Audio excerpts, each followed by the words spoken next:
നേരത്തെ യൂത്ത് കോൺഗ്രസ് പ്രവർത്തകരെ മർദ്ദിച്ച കേസുമായി ബന്ധപ്പെട്ട അന്വേഷണ റിപ്പോർട്ട് DGPക്ക് കൈമാറിയിരുന്നു. അതിന്റെ വിശദാംശങ്ങൾ കൂടി പുറത്തുവരുന്നു. SIT റിപ്പോർട്ടിൽ ADGP MR അജിത് കുമാറിനെതിരെയും പരാമർശമുണ്ട്. മുൻ അന്വേഷണ സംഘത്തിന്റെ മൊഴി അത് ആ റിപ്പോർട്ടിൽ ഉൾപ്പെടുത്തി. അജിത് കുമാർ ADGP ഓഫീസിലേക്ക് വിളിച്ചു വരുത്തി റിപ്പോർട്ട് തിരുത്താൻ നിർദ്ദേശിച്ചു എന്നാണ് ആ മൊഴിയിലുള്ളത്. അതായത് അട്ടിമറി നടന്നു എന്ന ആരോപണമുണ്ടായിരുന്നു. അത് സ്ഥിരീകരിക്കുന്ന റിപ്പോർട്ടാണ് ഇപ്പോൾ SP ഷൗക്കത്ത് അലി സംസ്ഥാന പോലീസ് മേധാവിക്ക് കൈമാറിയിരിക്കുന്നത്. ആദ്യഘട്ടത്തിൽ അന്വേഷണ റിപ്പോർട്ട് തിരുത്തിയെന്നാണ് SITയുടെ കണ്ടെത്തൽ. തെളിവില്ലെന്ന് വരുത്തി പ്രതികളെ രക്ഷിക്കാൻ ശ്രമം നടന്നു എന്ന പരാമർശവും ഈ റിപ്പോർട്ടിലുണ്ട്. ഷഫീദ് റാവുത്തർ ചേരുന്നുണ്ട് വിശദാംശങ്ങളുമായി. ഷഫീദ്, അപ്പോൾ അട്ടിമറി ഉറപ്പിച്ചു അല്ലേ?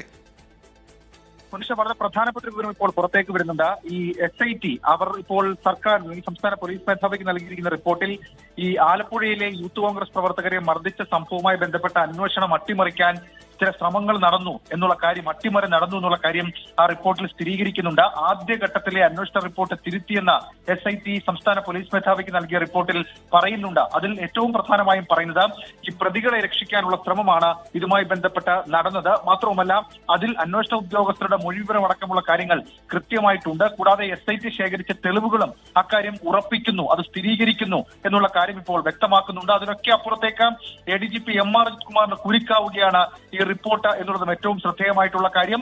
ഈ റിപ്പോർട്ടിൽ അജിത് കുമാറിന്റെ പേരും പരാമർശിച്ച ചില കാര്യങ്ങൾ പറയുന്നുണ്ട്. തിരുത്തൽ നടന്നത് ADGP MR അജിത് കുമാർ പറഞ്ഞിട്ടാണ്, അല്ലെങ്കിൽ ആദ്യഘട്ട അന്വേഷണത്തിന്റെ റിപ്പോർട്ട് തിരുത്തിയത് ADGP MR അജിത് കുമാറിന്റെ നിർദ്ദേശപ്രകാരമാണ് എന്നുള്ള കാര്യം ഉറപ്പിക്കുന്നുണ്ടെന്ന് സംസ്ഥാനത്തിന്റെ ലോ ആൻഡ് ഓർഡർ ADGP ആയിരുന്നു MR Ajit Kumar. MR Ajit Kumar ADGP ഓഫീസിലേക്ക് ഈ അന്വേഷണ ഉദ്യോഗസ്ഥരെ വിളിച്ചു വരുത്തി റിപ്പോർട്ട് തിരുത്താൻ നിർദ്ദേശിച്ചെന്നുള്ള മൊഴി ലഭിച്ചു എന്നുള്ള കാര്യം കൂടി ഇതുമായി ബന്ധപ്പെട്ട ഈ റിപ്പോർട്ടിൽ പറയുന്നുണ്ട്. അതിന് മറ്റൊരു തരത്തിലേക്ക് കാര്യങ്ങൾ പോവുകയാണ്. നേരത്തെ ഈ അന്വേഷണ സംഘത്തിന് ആദ്യഘട്ടത്തിൽ ലഭിച്ച ചില തെളിവുകളൊക്കെ അടിസ്ഥാനത്തിൽ അവർ ആ രീതിയിൽ ചില പരാമർശങ്ങൾ നടത്തിയെങ്കിലും കോടതിയിലടക്കം അറിയിച്ചിരുന്നെങ്കിലും ഈ ഗൂഢാലോചന സംബന്ധിച്ച കൂടുതൽ വിവരങ്ങൾ അത് പൂർണ്ണ അന്വേഷണ റിപ്പോർട്ടിൽ മാത്രം ഉൾപ്പെടുത്താം എന്നുള്ളതായിരുന്നു നിലപാടാണ് എടുത്തത്. പക്ഷേ ആ പൂർണ്ണ അന്വേഷണ റിപ്പോർട്ടിൽ അന്നത്തെ ലോ ആൻഡ് ഓർഡർ ADGP ആയിരുന്ന MR അജിത് കുമാറിനെതിരെ ഗുരുതരമായ പരാമർശങ്ങൾ നടത്തുന്നുണ്ട്.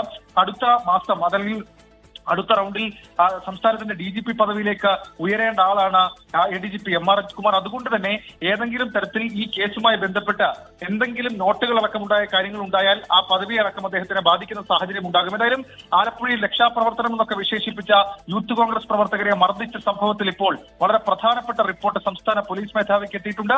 ഈ റിപ്പോർട്ടിന്മേൽ സർക്കാർ എടുക്കുന്ന നിലപാടും കോടതിയിൽ റിപ്പോർട്ട് കൊടുക്കുമ്പോൾ കോടതി സ്വീകരിക്കുന്ന തുടർ നിലപാടും നിർണായകമായി മാറും. ഉന്മേഷ്, ഷഫീദ്, ഇപ്പോൾ ആ ദൃശ്യങ്ങൾ അത്തരത്തിലൊന്നും ഇല്ല എന്നുള്ളതൊക്കെ ആയിരുന്നുവല്ലോ ആദ്യഘട്ടത്തിൽ സമർപ്പിച്ച റിപ്പോർട്ടിൽ ഉണ്ടായിരുന്ന കാര്യങ്ങൾ. അന്ന് തന്നെ അട്ടിമറി ആരോപണം സംബന്ധിച്ച് ചോദ്യങ്ങൾ ഉയർന്നതാണല്ലോ. ഈ റിപ്പോർട്ട് കൂടി പുറത്തു വരുമ്പോൾ ഇനിയും ഈ MR അജിത് കുമാറിനെതിരെ എന്തെങ്കിലും നടപടിക്ക് സാധ്യത തെളിയുകയാണോ?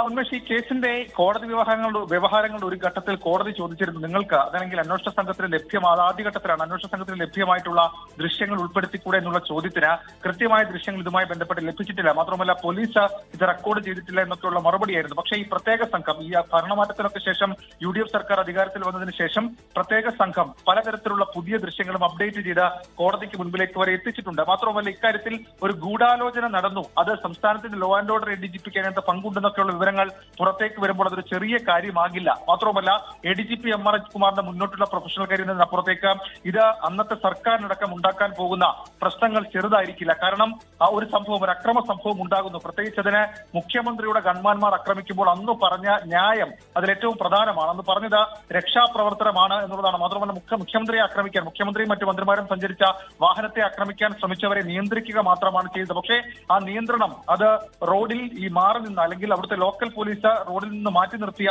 യൂത്ത് കോൺഗ്രസ് പ്രവർത്തകരെ പിന്നാലെ വാഹനത്തിലെത്തിയ ഗൺമാന്മാർ ഇറങ്ങിച്ചെന്ന് ലാത്തി എന്നല്ല പറയുന്നത്, അതിനപ്പുറത്തേക്ക് ലാത്തിക്ക് സമാനമെന്ന് തോന്നിപ്പിക്കുന്ന തരത്തിലേക്ക് ഒരു മാരകായുധം ഉപയോഗിച്ചുകൊണ്ട് ആക്രമിച്ചു എന്നുള്ളതാണ് SITയുടെ കണ്ടെത്തൽ. അതടക്കമുള്ള കാര്യങ്ങൾ കോടതിയിൽ ഉൾപ്പെടെ നിർണായകമായി മാറും. മാത്രമല്ല ഈ കേസിൽ പ്രതികളായിട്ടുള്ള ഗൺമാന്മാരുടെ ചോദ്യം ചെയ്യലടക്കമുള്ള കാര്യങ്ങൾ പൂർത്തിയാക്കിയിരിക്കുന്നു. ഇക്കാര്യത്തിൽ കോടതി എടുക്കുന്ന നിലപാട് അത് ഈ പ്രതികൾക്ക് നിർണായകമാകുമെങ്കിൽ ADGP MR അജിത് കുമാറിനെ സംബന്ധിച്ച് സർക്കാർ ഇനി എടുക്കാൻ പോകുന്ന നിലപാട് വളരെ പ്രധാനപ്പെട്ടതാണ്. അദ്ദേഹത്തിന്റെ പറയുന്ന സ്ഥാനക്കയറ്റം അടക്കമുള്ള കാര്യങ്ങളിൽ നിർണായകമായി മാറുകയും ചെയ്യും. ഉന്മേഷ്, ഈ തല്ലിയ വടി അതുമായി ബന്ധപ്പെട്ട് പരാമർശമുണ്ടോ? അത് ഈ ക്യാമ്പിൽ തിരിച്ചേൽപ്പിച്ചു എന്നായിരുന്നല്ലോ ഈ ഗൺമാന്മാർ പറഞ്ഞിരുന്നത് ഷഫീദ്. ഉന്മേഷ ഈ SITയുടെ കണ്ടെത്തൽ അനുസരിച്ച് സാധാരണ രീതിയിൽ ചട്ടപ്രകാരം പോലീസിന് കയ്യിൽ ഉപയോഗിക്കാൻ കഴിയുന്ന ഒരു ലാത്തിയുണ്ട്. ആ രീതിയിലുള്ള ഒരു ലാത്തി അല്ല ഉപയോഗിച്ചത്, പകരം അതൊരു ആയുധ സ്വഭാവത്തിലുള്ള കാര്യമാണ് എന്നുള്ളതാണ് SITയുടെ കണ്ടെത്തൽ. ഈ റിപ്പോർട്ടിലും സമാന സ്വഭാവത്തിലുള്ള കാര്യങ്ങൾ വ്യക്തമാക്കുന്നുണ്ട്. മാത്രമല്ല ഇതടക്കമുള്ള കാര്യങ്ങൾ കണ്ടെടുക്കുന്ന കാര്യമടക്കം ഈ ക്യാമ്പിലെ പരിശോധനപ്പുറത്തേക്ക് ഈ ആയുധങ്ങൾ നശിപ്പിക്കാനുള്ള അല്ലെങ്കിൽ ഈ സംഭവങ്ങൾ നശിപ്പിക്കാനുള്ള ശ്രമം നടന്നു എന്നൊക്കെയുള്ള ഒരു ആരോപണം അല്ലെങ്കിൽ അങ്ങനെ ഒരു സംശയം SITക്ക് ഉണ്ടായിരുന്നു. അതടക്കമുള്ള വിഷയങ്ങൾ ഇതിൽ സംശയമായി തന്നെ ഉൾപ്പെടുത്തിയിട്ടുണ്ട്. മാത്രമല്ല ഇനി ഇതിൽ നിർണായകമായി മാറുക അന്വേഷണ ഉദ്യോഗസ്ഥർ, അതായത് മുൻപ് ആദ്യഘട്ടത്തിൽ കേസ് അന്വേഷിച്ച അന്വേഷണ ഉദ്യോഗസ്ഥർ കോടതിയിൽ എത്തി നൽകുന്ന മൊഴിയായിരിക്കും. ആ മൊഴിക്കനുസരിച്ചായിരിക്കും വളരെ പ്രധാനപ്പെട്ട, പക്ഷേ വിചാരണഘട്ടത്തിലടക്കം ഉണ്ടാകാൻ പോകുന്ന വളരെ പ്രധാനപ്പെട്ട നീക്കം അതായിരിക്കും. ശരി, ഷഫീദിലേക്ക് തിരികെ എത്താം. ഏതായാലും ഇപ്പോൾ അട്ടിമറി സ്ഥിരീകരിക്കുന്ന റിപ്പോർട്ടാണ് DGP കൈമാറിയിരിക്കുന്നത്.